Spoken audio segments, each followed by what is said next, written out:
Chapter 1. A monk lived in solitude beside a temple on the side of a mountain.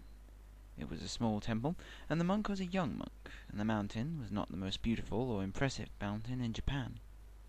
The monk tended the temple, and he passed his days in peace and quiet, until the day that a fox and a badger passed the temple and spied the monk hoeing the little plot of yams which fed him for much of the year. The badger looked at the monk and the temple, and he said, "Let us make a wager. Whichever of us succeeds in driving that man from the temple will keep the place as a home, for it has been many years since pilgrims or travellers came to this temple, and it will be a finer place by far to live than a badger's set or a fox's den."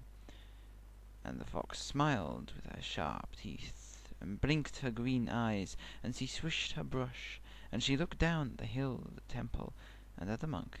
Then she looked at the badger, and she said, "Very well, a wager it is."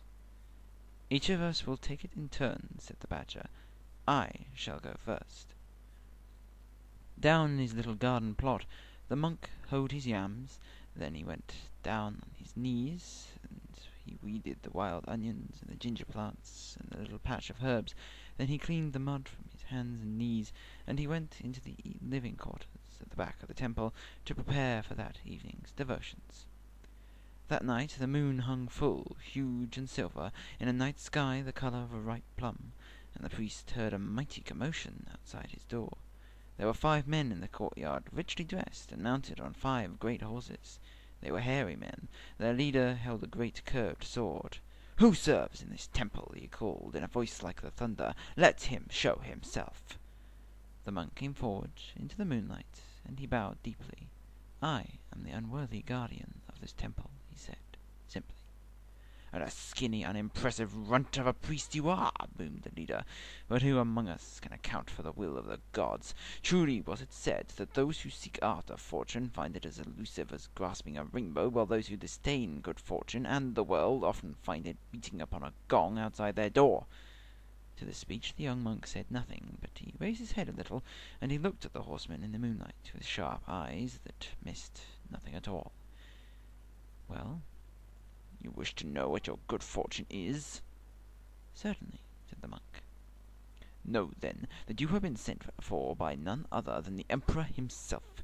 You are to travel as fast as you can to the imperial palace, where the Emperor wishes to speak with you, and to confirm that you are indeed the person of whom the augurs and diviners have told him, and then you will be raised from obscurity and appointed to minister to the needs of the imperial court, a position which brings with it great fortune and mighty estates.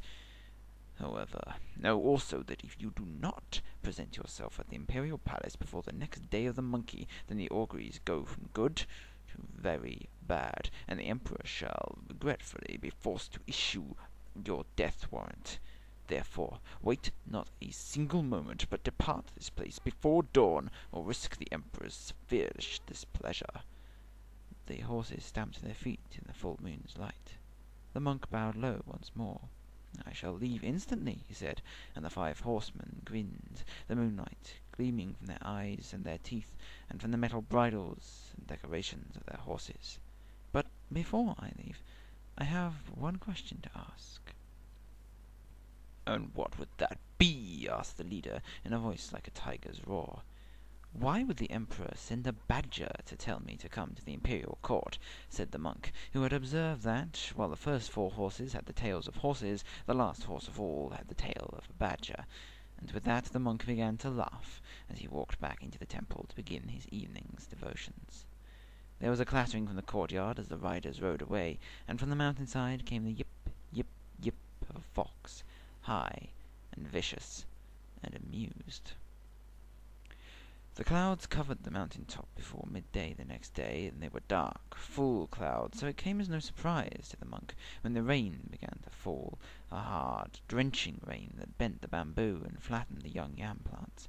The monk, who was used to the weather on the side of the mountain, remained at his devotions and did not stir, not even when the lightning started, a blinding whiteness, followed by thunder so loud and so deep it felt as if it were being wrenched from the very heart of the mountain.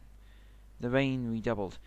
It sounded like the beating of 100 small drums, such that the monk could scarcely hear the sound of weeping over the pounding and rattling of the rain, but he did hear someone sobbing, and he went out into the courtyard, where he saw, sprawled upon the ground where the earth ran like muddy soup, a young woman soaked by the rain.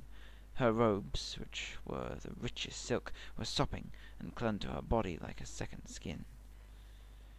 The monk was painfully aware of the young woman's beauty and her body as he helped her to her feet and walked beside her into the temple where they could be out of the rain.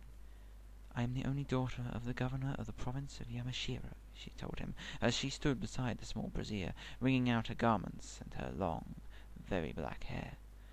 "And I was travelling with a party of women and guards to this very temple when we were attacked by brigands. I alone escaped.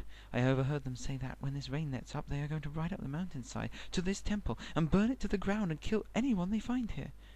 While she spoke, she ate a bowl of the monk's rice and a small bowl of yams, gobbling her food hungrily as she stared at the monk with bright green eyes. "Therefore," she said, "let us flee this place, never to return before the bandits come. For if we stay here, we shall both perish. And if we are separated, then you should make your way to the province of Yamashiro and ask for my father, who is the governor, and has the finest house in the province, and he will reward you mightily. Thank you for the rice. It was very good, although the yams were perhaps a little dry." "We must certainly leave immediately," said the monk, with a gentle smile playing at the corner of his lips. "If you will explain one thing to me first." "And what would that be?" asked the girl. "Explain to me how it happens that the daughter of the governor of the province of Yamashiro happens to be a fox," said the monk, "for I have never seen eyes like yours on a human face." At that, no quicker than it takes to tell it, the girl jumped over the little brazier, and when she landed, she was no longer a girl, but a fox, with its coat sleek and its brush held high, and it darted the monk a look of utter disdain before it leapt upon a stone wall, and ran along it to the shade of a bent old pine, where it paused for a moment before vanishing into the storm. Later that afternoon the sun came out, and the monk was able to walk around the temple, picking up blown leaves and fallen branches, and repairing the damage of the storm.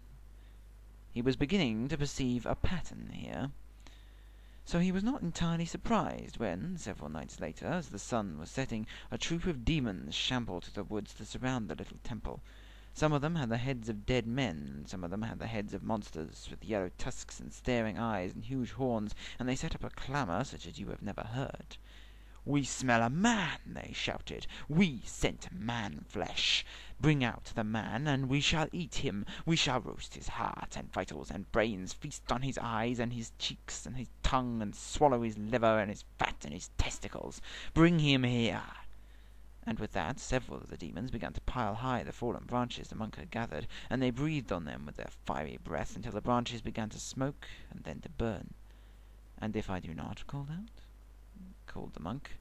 "Then we shall come back every night at sundown," screamed a demon with a head like a flayed bat, "and make a tumult until finally our patience at an end. We shall burn down your little temple, and we shall pluck your charred body from the ashes and chomp it down eagerly with our sharp teeth." "So flee!" shouted another demon, its face that of a drowned man, flesh swollen, eyes blind and pearl-like. "Flee this place and never come back!" But the monk did not flee. Instead, he walked out into the courtyard, and he picked up a burning brand from the fire. "I will not flee this place," he said, "and I am tired of these performances. Now, whatever you are, fox or badger, take that and that," and he began to lay about him with his burning brand. In a moment, where before there had stood a horde of demons, there was nothing more than a fat old he-badger, who scrabbled and began to run away. The monk threw the burning brand at the badger and struck him on the rear, burning its tail fur and singeing its rump. The badger howled with pain and vanished into the night. At dawn, the monk was half woken from his sleep by a whispering voice from behind him. "I wish to say sorry," said the voice. "It was a wager between the badger and me." The monk said nothing. "The badger has fled to another province, his tail burned and his dignity in shreds," said the girl's voice. "I shall also leave, if you desire it. But I have lived my life in a den above the waterfall, by the twisted pine, and it would hurt me to leave." "Then stay," said the monk, "if you will play no more of your foolish fox tricks upon me." "Of course," said the whispering girl's voice behind him, and soon the monk returned to dreams. When he woke properly, an hour later, the monk found fox footprints on the matting of his room.